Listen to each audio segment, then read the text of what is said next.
ومن أحسن قولا ممن دعا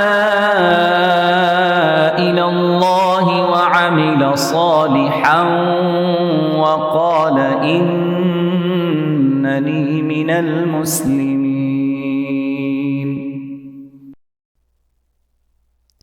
بسم الله والصلاة والسلام على رسول الله وعلى آله وصحبه أجمعين. Assalamu alaikum wa rahmatullahi wa barakatuhu, and welcome to our series on the promises of Allah. In this series so far, we are basically going through the Quran from the beginning, and we are discussing the promises of Allah. Again, we have not covered every single promise that Allah has made, but we are touching upon the basic promises to get a better understanding of what Allah has truly asked of us first, and then what will He give us in return. So last time we went over, and if we go to the ayahs and we check out that last time we went from Surah Al-An'am, and we went specifically about how the Quran is a book, and a book of barakah, a book of mubarak, right? It's a blessed book, which, as a suggestion, I always would like for you to go ahead and open your own Quran, so that even though, yes, the ayahs will definitely be on the screen, but I would want you to follow along with your own Quran, to have that special connection, to have that, where it's like you are looking at the Quran and you are really truly connecting with it, as opposed to just seeing it on a screen. So that is, again, just a suggestion, but it would something that, I feel we will all benefit from. So we went over Surah Al-An'am, and we talked about how the Quran is a book that is mubarak. Then we also went on to the next ayah in Surah Al-An'am, which is ayah 160. The previous ayah that I was just talking about was ayah 155. Surah Al-An'am 160, we spoke about the day of judgment and what will happen to our deeds, right? So if you have not seen the previous classes, please go ahead and subscribe to our Epic Masjid YouTube channel, and you will check out the playlist, and it'll have the previous 4 or 5 classes that we've covered from the beginning of Surah Al-Baqarah all the way to Surah Al-An'am. Now we're going to continue, inshallah, to Surah Al-A'raf. So, hold on a second, sorry about that. All right, so in Surah Al-A'raf, we talked about how Allah is going to, I apologize for this. All right, Surah Al-A'raf. All right, so in this one, Allah mentions very clearly that we are the believers, we must have taqwa first, all right? And in order to have taqwa, what does that mean? Taqwa means going against your desires. And that, inshallah, you'll notice in Surah Al-A'raf. We're going to come back from Surah Al-A'raf and go straight to Anfal first of all. Okay, I feel like we have Surah Al-Anfal, we'll discuss this one first. So, in Surah Al-Anfal, we're going straight to the beginning. Surah Al-Anfal, what does it say? أعوذ بالله من الشيطان الرجيم بسم الله الرحمن الرحيم. This is the beginning, so of course we will say Bismillah for this. يسألونك عن الأنفال قل الأنفال لله والرسول فاتقوا الله وأصلحوا ذات بينكم وأطيعوا الله والرسول in kuntum mu'minin, right? So they ask you, O Muhammad, about the bounties of war. Say, the decision concerning bounties is for Allah and the Messenger. So fear Allah and amend that which is between you, and obey Allah and His Messenger if you should be believers, right? So let's break this ayah down. What is Allah first asking us? Allah is first saying that the bounties, the Anfal, is for Allah and His messengers. First of all, okay, let's first get into the history of what Anfal is talking about. What is Anfal all about? Anfal in itself is basically all the bounties that Allah had given after the war, right? After the battles that took place. So in that battle, what happened? There were different rewards that were just left behind. And what would happen after that? That the people that saw those rewards, they wanted to grab at it.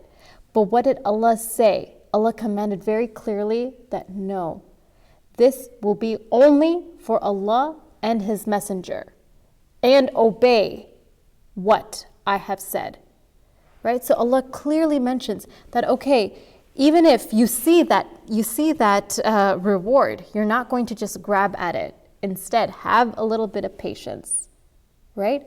So in a way, this kind of reminds us that we need to have a little bit of patience in order, we see something good, but we don't just grab at it, right? You slowly work towards that. You don't just immediately take it, right? And this is another thing that I wanted to mention, that when Allah clearly said that for a true believer, it's also that Anfal will go ahead and you'll get the reward for it by just going ahead and you see it in front of you and you don't just grab at it. So let's go back to the ayah once more. Okay, so the decision concerning bounties is for Allah and the Messenger. So fear Allah. Have that taqwa. Okay, now this is what, I wanted for us to go into details on what taqwa actually is. I started off just a few minutes ago. Our ayahs will always be based on taqwa at the moment. What is taqwa? So, Umar ibn Abdul Aziz, he said something that was, subhanAllah, I feel it is very relevant to how we can perceive taqwa right now. And he described having taqwa as someone who has a mask or a shield and is basically preventing him from doing anything that he shouldn't be doing or going against Allah. And it's basically abstaining yourself, preventing yourself from doing something wrong. So what is taqwa? So how is Umar ibn Abdul Aziz, radiallahu anh, how did he describe taqwa as? He described it as a mask and a shield. Okay, so the word mask, right?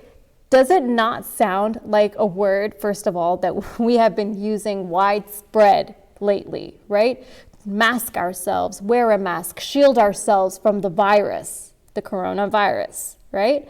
So, subhanAllah, it's amazing how we are actually using taqwa right now. We are applying taqwa. What is taqwa again? Taqwa is going against your desires, going against your nafs, going against all this because you're taking your precaution. So let's put it in the reality, right? That we are actually applying taqwa because we are going against our desires. What do we want to do right now? You want to go out, right? You want to go to school. You want to actually see your friends. You want to hug your friends, right? You just want to go to the grocery store just like that and pick up a couple of things without having to go ahead and fight over someone or wait at a certain time. You want to just stop by at Walmart at 11 p.m., 12 a.m. like how you normally used to do, to just grab a few things and then come back home. But now we're not able to, right? So, because what are we doing? We're practicing that taqwa. So, subhanAllah, it's like we're on the right way. We're on that right path. Now apply that taqwa to Allah in the sense of Islam. Let us apply that precaution that we're taking and apply it in the sense of how we follow Allah, how we listen to Allah. And what do I mean by that? For example now, instead of following our desires to go ahead and possibly do something, right, that would displease Allah. Maybe we watch a movie and it's not appropriate. And our parents have clearly said, you are not allowed to watch it. But we insist that, you know what, you're going to figure out a way to go ahead and watch that movie, right? That's just an example. But how are you practicing taqwa? You're going to practice taqwa by keeping it away, by saying, no, I am going to push myself away from this. I am not going to get myself involved in this, right? So it's all about how you can practice your taqwa in the Islamic sense.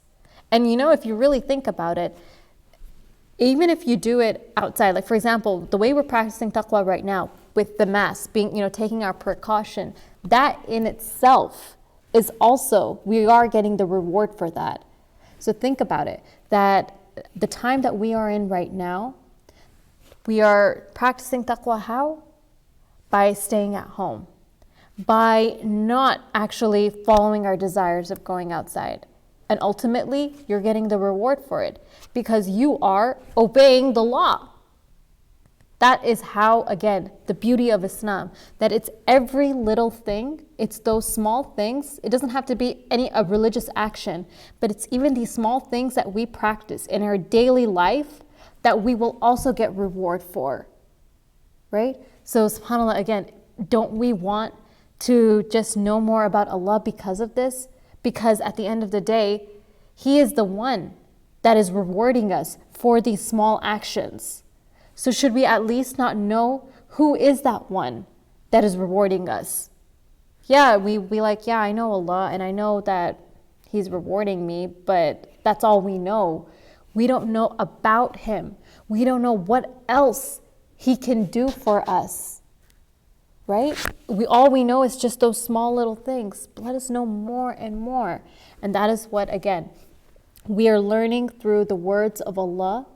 We are reading the Quran, we have opened this book, and we want to practice taqwa, right?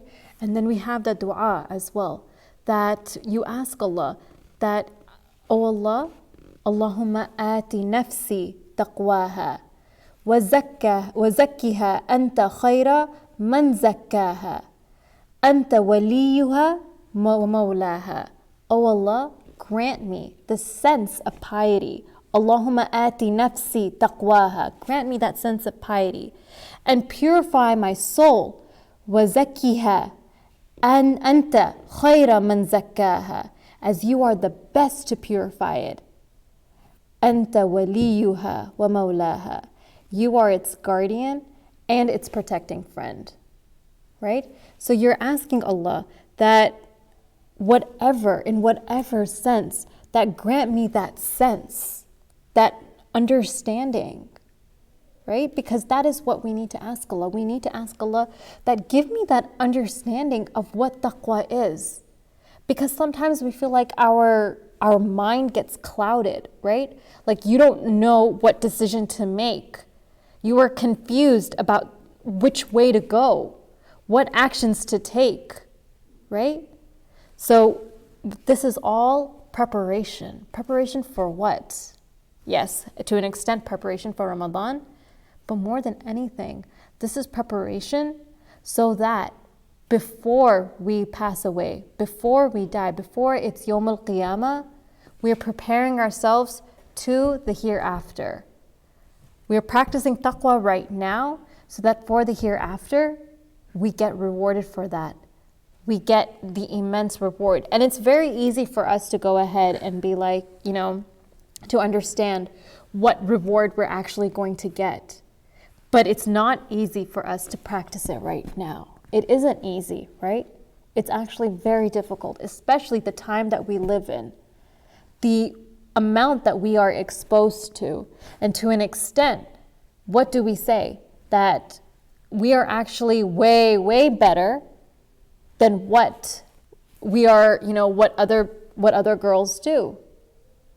Right? And we say that, okay, Allah, whatever sin that I am currently doing, please help me. Help me move away from it. Help me keep away from it. I don't want to go near this, right? I don't want to go near this person because I feel like I am going further and further away from Islam because of this person. I feel like this friend of mine is keeping me away from doing good things.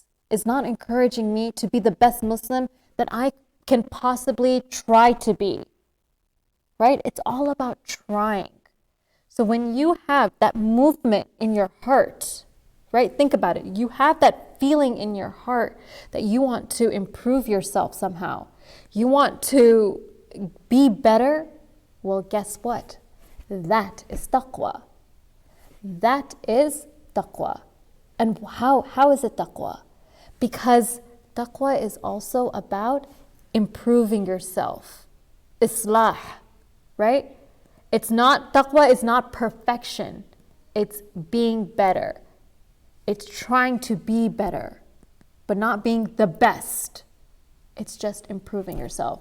So even yesterday, if you've been following with the names of Allah, the beautiful life that I'm currently doing on Tuesdays and Thursdays, we talked about taqwa even yesterday. And this is something that we are constantly going to revisit.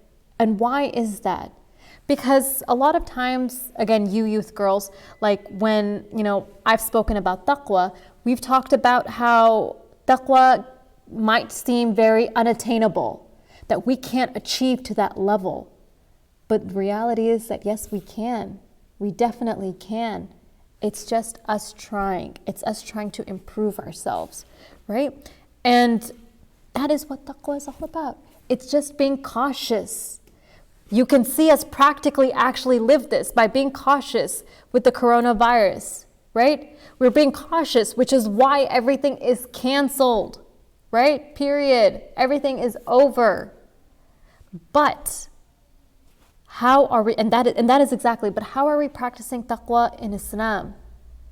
By keeping away the things that will not bring Allah's pleasure, right? Or at least trying to. And you'll see in Ramadan in itself, it's a great way for us to practice that taqwa. So that inshallah, by the end, when Ramadan is over, we will have developed those certain things in our, in our schedule, in our everyday life. For example, our salah, which was very difficult on normal days. In Ramadan, we at least try to pray those 5 times on time, right? Fajr became easy, Dhuhr became easy. We struggled with Asr, but we still went ahead. Maghrib was pretty easy because we broke our fast. And Isha, it was like a motivation, right? So this is where it was easy in Ramadan, and then inshallah it will be easier as well on a daily basis because we practice taqwa in Ramadan. But the question is, why wait till Ramadan? What guarantee do you have that you'll reach Ramadan, right? And that's why we make that dua. Allahumma balighna Ramadan. Because we do not know that we will reach to that point. We will get to that point, right? So now we're going to continue on with up Surah Al-Anfal, and we're going to go on to the next ayah. So for ayah number 1, we already talked about the bounties of Allah, so fear Allah, and we talked about taqwa, and that which is between you and obey Allah and His Messenger. So of course, when you practice taqwa, technically what are you automatically doing? You are obeying Allah and His Messenger, if you should be believers. Then ayah number 2, the believers are only those who, when Allah is mentioned, their hearts become fearful. إنما المؤمنون الذين إذا ذكر الله وجلت قلوبهم وإذا تليت عليهم آياته زادتهم إيمانا. So the believers are only those who, when Allah is mentioned, their hearts become fearful. Okay, so now let's talk about this. What do I mean by the believers are only those when Allah is mentioned? Think about the Quran. When we hear the Quran, when we hear verses in the Quran, do we truly feel that fearfulness? Do we truly feel that, wow, okay, hold on a second.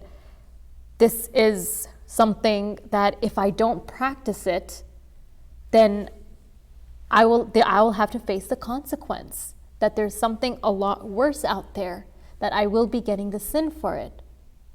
And if we do something good, then how much reward are we getting? How much is Allah happy with, right?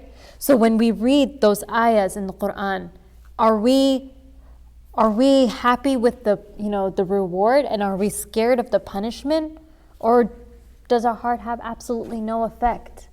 And that's what we ask Allah. We make dua to Allah that Allah, don't make my heart completely sealed, right? We do not want our hearts to be completely sealed where it has no effect. That the Quran, that the words that are being recited, those are words of Allah, kalam Allah, and it has no effect on me. If that is the case, then girls, I strongly advise you to just look deep down in your heart and think about, why do I feel this way? Ask yourself, why am I not feeling the way I should feel when this particular verse is being recited, or anything related to Islam and Allah and about how, beautiful Islam is, but I don't see it. I don't feel the way I should feel. I see everyone around me shaken up by this, but to me, it has no effect. You have to ask Allah and ask yourself, why? Why is this happening? What am I doing? But it's about, you have to reflect. It's that self-reflection. We have to at least get to that point where we can acknowledge, where we can go ahead and be like, okay, this is where I am doing wrong. This is where I'm wrong. This is where I'm at fault. This is my flaw, right? It's not that this is my flaw and then from tomorrow, that's it. I'm gonna be 100% good, right? We make that mistake that we go ahead and our sins that we're doing, we're just like, that's it. I won't be doing it from tomorrow onwards, right? We make that promise. Tomorrow comes and we don't do it. But then somewhere in between, maybe 2-3 days later, we fall back down and we get into that. We get into that, where we follow our desires again. 2-3 days, we're great, right? But we have to truly at least acknowledge the fact that this is where my problem is. This is where I'm going wrong. And that is why it's not affecting my heart, right? I mean, I can easily say, fear Allah. How can you not fear Allah, right? But the question is that if you don't fear it, then you have to ask yourself, why? Why am I not able to feel this way, right? And don't look at anyone else. Sometimes I remember, like, some of you girls came up to me and you girls told me that, when everyone's making dua and they're crying and you're looking at everyone and you're just like, why am I not crying? Why don't I feel this way, right? But don't look at anyone. Feel like as if your mind, your focus is solely it's between you and Allah. And even if everyone's making collective dua, again, subhanAllah, most likely we will not be able to see that collective dua that we all had hoped for, that, that little bit of push, right? But even when you're making dua by yourself, when you're asking Allah, don't just do it that, why am I not crying yet? Why is it not affecting me? But instead, open your arms, right? Open your hands out and just think that Allah, I've done so many things that are wrong, and few of them I'm trying to be better. I'm trying to do better, but help me even more than you already are. You forgive me, forgive my sins, forgive what I have done. You are Ar-Rahman, you are Ar-Rahim, right? You have to open up those hands, and then you'll see that those ayahs that you think won't affect you, that heart will soften. It will become easier and easier. So don't think that all hope is gone, all hope is lost, just because you are not getting shaken up over a particular ayah, or you're not able to cry like everyone else is crying. Don't lose that hope, right? Just ask Allah, turn to Allah, and go ahead, and you'll feel it just slowly, your heart will soften a bit more. And just, it works. It's a lot about your way of thinking. If you're going to go ahead and think in that negative way that, you know what, I'm not a good Muslim, but that's it, and you stop right there. I'm not a good Muslim, end of story. No. I'm going to work to be a better Muslim. I'm going to work towards being better. And that right there is taqwa. Because you are going to slowly start taking those precautions. You're slowly going to be cautious over those actions that you're doing, those actions that you're taking, right? So again, all of this, it'll be your action. And what is your action? that when Allah is remembered, your heart, you feel something. When Allah's ayahs are recited, what does it do? It increases your faith, right? That's what's going to happen. What will it do? The believers are those only when Allah is mentioned, their hearts become fearful. And when His verses are recited to them, it increases them in faith. And upon their Lord, they rely. وَعَلَىٰ رَبِّهِمْ يَتَوَكَّلُونَ. So now let's think about this, the situation that we're currently in, right? The situation that we're currently in where it's to an extent very difficult to rely on Allah because you're like, you don't know where to go. But have that tawakkul, have that reliance on Allah, that every step of the way, He is helping you, He is guiding you, He's leading you forward. He is helping you. And what will all of these ways, what is it going to do? Let's go to the next ayah. الَّذِينَ يُقِيمُونَ الصَّلَاةَ وَمِمَّا رَزَقْنَاهُمْ يُنْفِقُونَ. And the ones who establish prayer. And from what we have provided them, they spend. And then the last ayah that I wanted to mention. أُولَٰئِكَ هُمُ الْمُؤْمِنُونَ حَقًّا لَهُمْ دَرَجَاتٌ عِنْدَ رَبِّهِمْ وَمَغْفِرَةٌ وَرِزْقٌ كَرِيمٌ. Those are the believers truly, and for them are degrees of high position with their Lord, and forgiveness and noble provision. Let's talk about these two ayahs now. So we've mentioned the ones who establish prayer, and from what we have provided them. What do I mean by from what we have provided them?